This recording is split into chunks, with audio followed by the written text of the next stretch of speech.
Imagine your parents turning into a pig when moving to a new place, and the only way to save them is by solving all the puzzles from a witch trying to take her identity.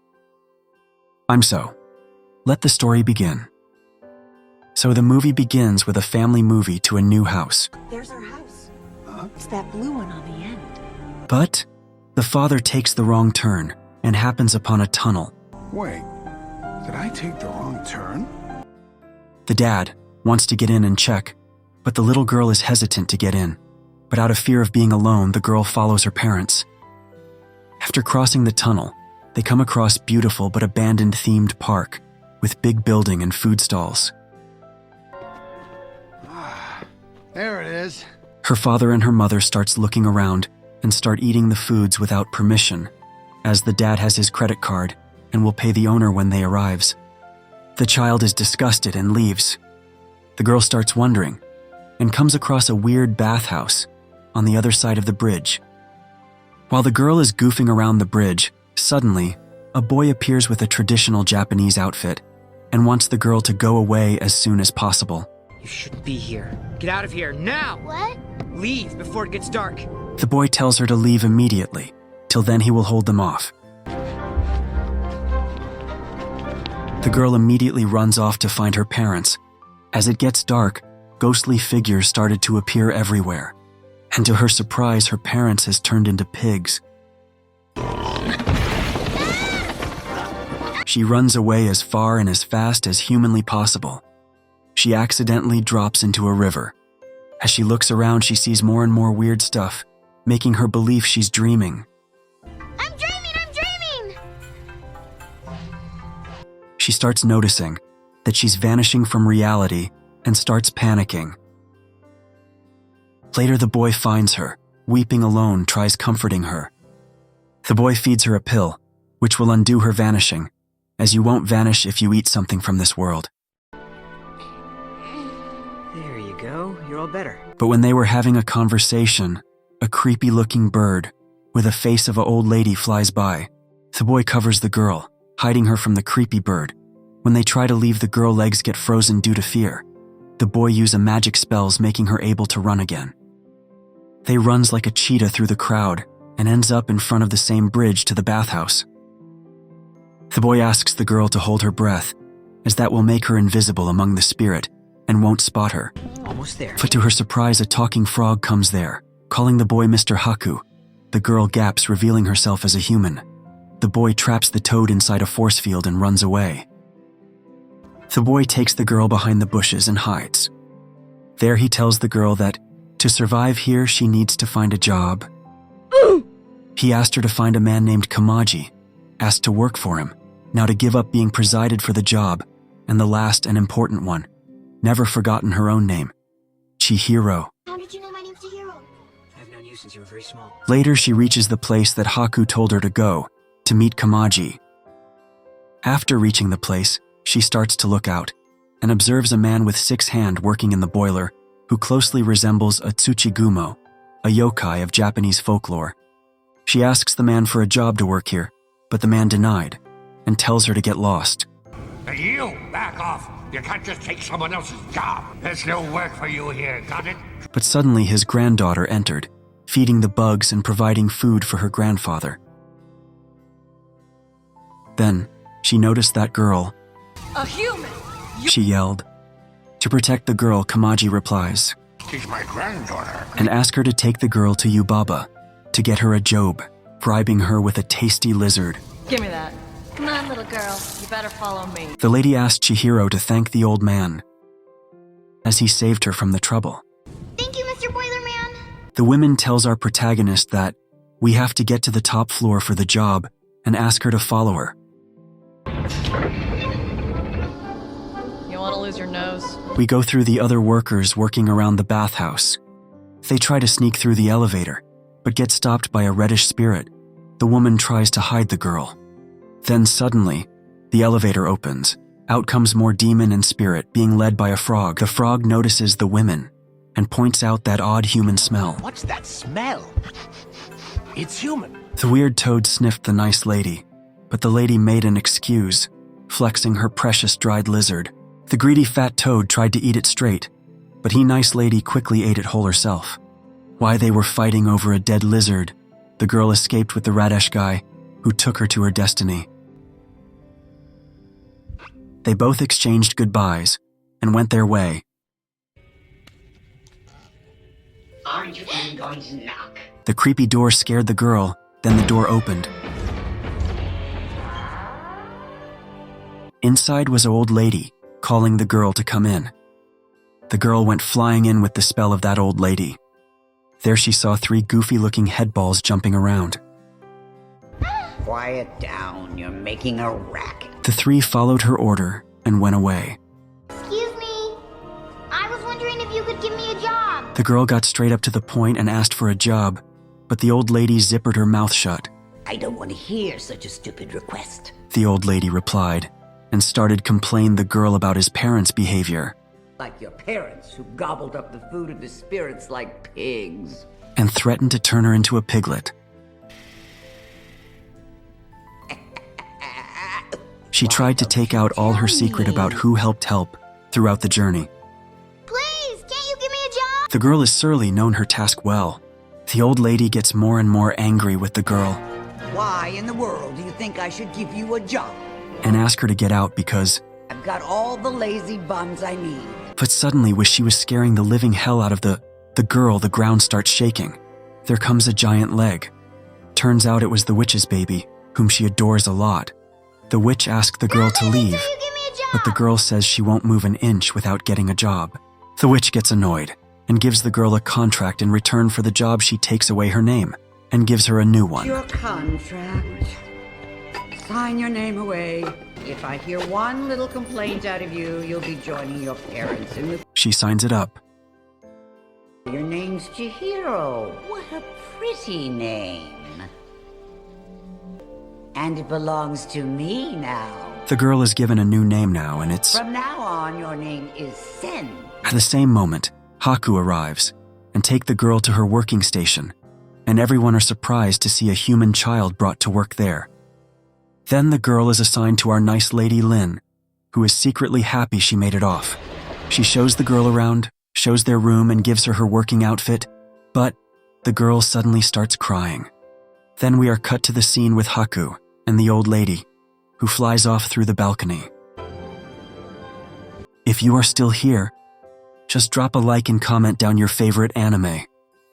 Continuing the story, as from last time we saw Haku, he acted slightly cold toward Chihiro during presence of others, so our protagonist was little upset about it and asked Lin what she knows about Haku.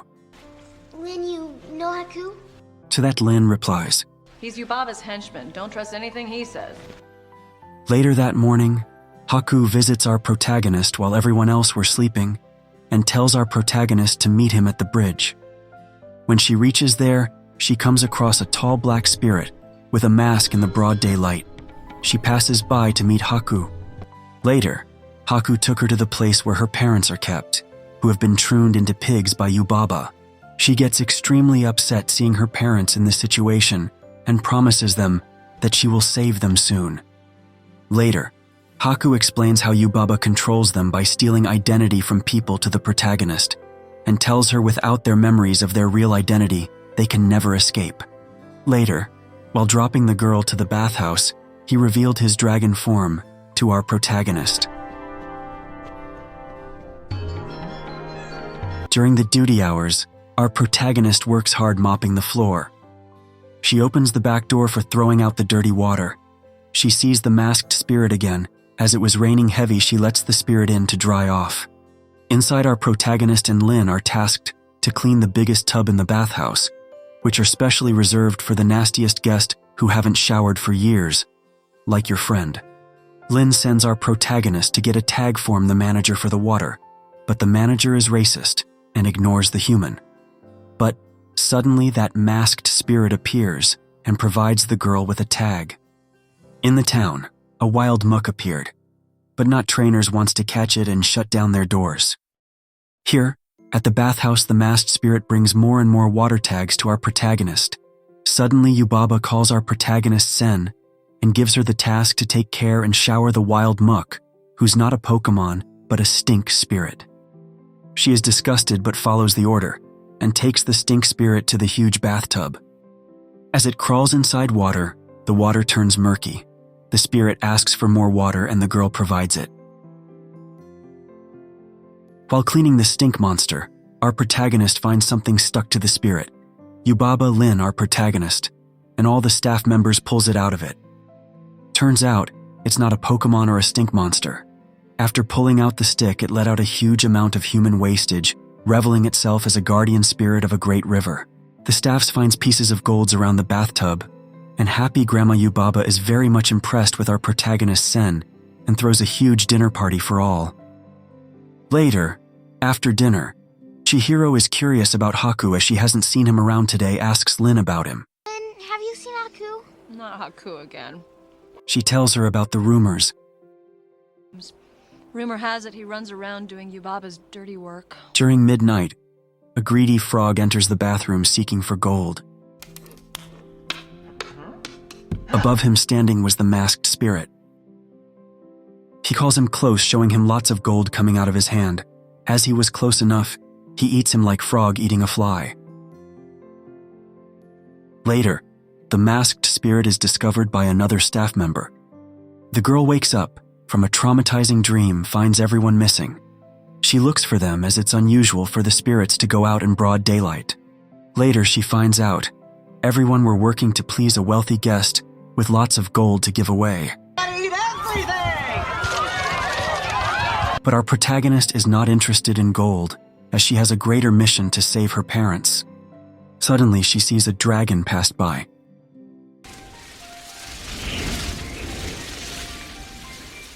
It's Aku! He's back! Yes, it was indeed Haku in his dragon form, being attacked by lots and lots of paper birds. Our protagonist managed to save Haku from those paper army, but one of them stick to the girl's back. Injured Haku tries to run far away from the girl, but she follows, leading her to the welcome program, which was hosted in the honor of Mr. Wealthy Masked Spirit. The girl comes in the way of the rich masked spirit guy. He offers her lots of gold, but she denies and runs to save Haku. I'm sorry, but I'm in a really big hurry. People starts to get over one another to get some gold, seeing that Mr. Masked Spirit gets angry and starts eating everyone one by one. Everyone starts panicking, running away, saving themselves. Hey, if you have made it this far, if you want, do subscribe, as it helps growing the channel, and you will be notified about our next video. Continuing the story. After the rich spirit guy gets rejected, it starts to throw tantrums, showing typical spoiled rich brat behavior, and starts eating up poor workers. On the other side, our protagonist starts climbing up the stairs to save Haku, suddenly sees Yubaba returning. Yubaba! She sees Yubaba entering the same place as Haku. She tries to break the window to get in, where the piece of paper helps her with it. Yubaba entered the same room as our protagonist, where her baby was sleeping. She gives her giant's baby a giant goodnight kissy and leave.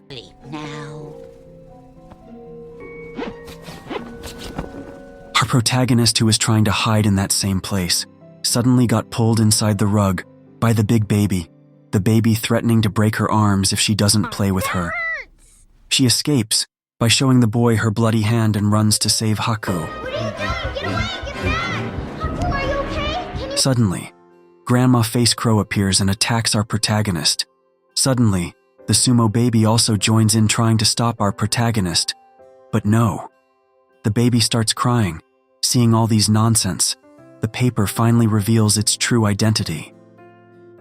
Then immersed from it was an old lady who looked like Yubaba. She turns the baby into a mouse and Granny Face Crow into mosquito. She also created a fake baby with weird 3-head, which attacks the real one immediately. She also reveals us that she is Yubaba's twin sister Zaniba and tells Chihiro why she attacked Haku. He stole my solid gold seal. She tells Chihiro that he stole her precious seal, and also said that dragons will got to any extent to learn Yubaba's magic. Suddenly, Zaniba gets distracted. Taking advantage of situation, destroys the paper in two, getting rid of Zaniba and escapes to the boiler room with our protagonist, the mouse, and the mosquito. Kamaji inspects this situation and tells Chihiro that something's eating Haku from inside. Immediately, Chihiro feeds Haku the medicine given to her by the guardian spirit. Before, out comes a black slimy leech, which our protagonist squashed under her foot. Hurry before it rubs off on you. Kamaji dispels the spells and tells our protagonist about the seal that Haku stolen. Zeniba's solid gold monogram seal. The dragon changes back to a boy, but still unconscious. Kamaji gives him some medicine and let him rest. While he's resting, Kamaji tells Chihiro how Haku showed up one day out of nowhere and became Yubaba's apprentice to learn magic despite his warning. Our protagonist decides to go to Zeniba's place to return the seal and ask for forgiveness from Zeniba to save Haku. Suddenly, Lin entered and informed Yubaba is furious at Chihiro for letting masked spirit inside the bathhouse. Here it's finally revealed that this guy's name is No Face. Guy with all the gold turned out to be a monster called No Face. Kamaji finds the train ticket, had from long time ago, and gives it to our protagonist. Saving them for 40 years. He provides her Zeniba's address. Now listen carefully. The train stop you want is called Swamp Bottom. He tells her to get off at 6th stop. He also informs that the train only goes one way, with no way to return back on it. Our protagonist assures them. Yep, I'll walk back along the tracks. Yubaba calls our protagonist to handle No Face, who has grown bigger and bigger, who again offers her to ask anything she wants from him. Come closer, Sin. What would you like? Just name it. To that she replies. I would like to leave, sir. Then, she asked him to leave where he came from, to his family. But No Face seems lonely. Our protagonist sensed something wrong with him and gives him the rest of the medicine given to her by River Guardian Spirit. Sin, what did you do to me? He blames our protagonist and starts chasing her, constantly throwing up everywhere. Lin pickups our protagonist on a boat. She calls No Face to follow her as I think being in the bathhouse makes him crazy. He needs to get out of there. he follows. Then Lin drops her at the tracks and warns No Face. No Face! If you put even one scratch on that girl, you're in big trouble. Then our protagonist and No Face boards the train, along with the mouse and the mosquito. In the boiler room, Haku wakes up and finds out about Chihiro. On the other side, Yubaba is furious and orders her servants to cook our protagonist's parents for dinner. Here, Haku interrupts and tells Yubaba that something precious to her is missing. Yubaba realized her baby was missing, and the one here is fake, and all those gold from No Face are fake too. She is enraged and questions Haku. What did you do with my baby? Haku informs Yubaba that her baby is with her sister Zeniba. Yubaba understands. I get it. You'll get my baby back from me, but at a price. Haku demands Yubaba to let go. Chihiro and her parents return back to their world again. Yubaba agrees, but with one condition. If our protagonist completes it, then they are free to go. Our protagonist and team finally reached their stop. Later, they find a hopping lamp who took them to their final destination. They are finally at Zeniba's home, where our protagonist returns. The seal to Zeniba. Zeniba's surprised that its spell didn't affect Chihiro.